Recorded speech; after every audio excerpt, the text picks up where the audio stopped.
Welcome, STEMgineers, to STEM to Stern, the podcast where curiosity meets critical thinking. Join Shantae and Jake as they discuss STEM topics that spark debate and exploration. Today, we are asking the question, do bones ever decay? And if they do, then how do we have like these fossils from like millions of years ago? It's definitely not preservatives or additives, and I know that's where we were going with it. It's not like formaldehyde. They didn't have that in the Triassic era. Not that point.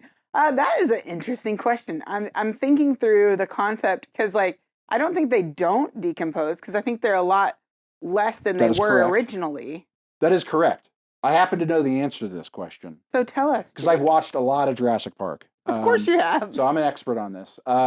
So bones do decay. It's just that they leave voids or minerals like run into them, and like what you end up over time with is like fossilized material. So the fossilized material, it's almost like it's naturally making a cast of the bones. Oh. But the bones totally disappear over time. Which is also why, like, when you like look at like if you have like a dinosaur skeleton, like a T-Rex skeleton, right, like in a museum or something, like those are like casts made of the original fossils, because the original fossils are so delicate, like you wouldn't be able to like, put iron reinforcements in it and build it and put it in the middle of the museum. Would they like turn to dust at some point? Pretty much. They're really delicate. Like, have you ever seen like the videos of like at the British Museum or like the Smithsonian? Like, they take you to that back room and they're like wearing gloves and because real gentle. That makes sense. Yeah, I was just curious because I mean I knew they had to. I've seen what they look like and they're not original form. Yeah, exactly. But that's an interesting concept for sure. Uh-huh. Yeah.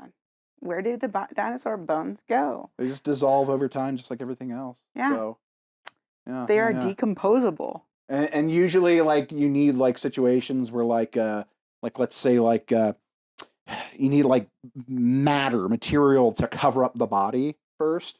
Because to make like a cast. Yeah, because like if like a velociraptor just like died one day, like it's just going to decompose on the surface of the ground. But what you need to make a fossil is like something needs to like cover it up.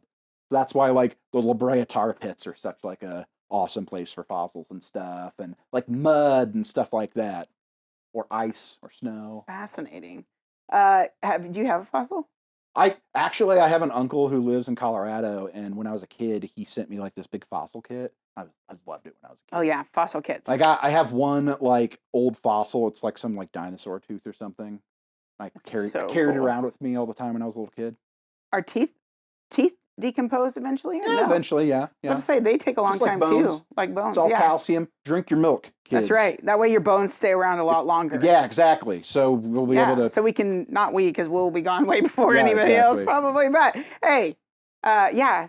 I would be curious to know that. If dinosaurs drank more milk, we'd probably have more fossils. So. Okay, well, let us know whether or not you think they decompose and what is your favorite dinosaur? I do want to know that too, because everyone has a favorite dinosaur, right? Yeah. What's yours? Stegosaurus.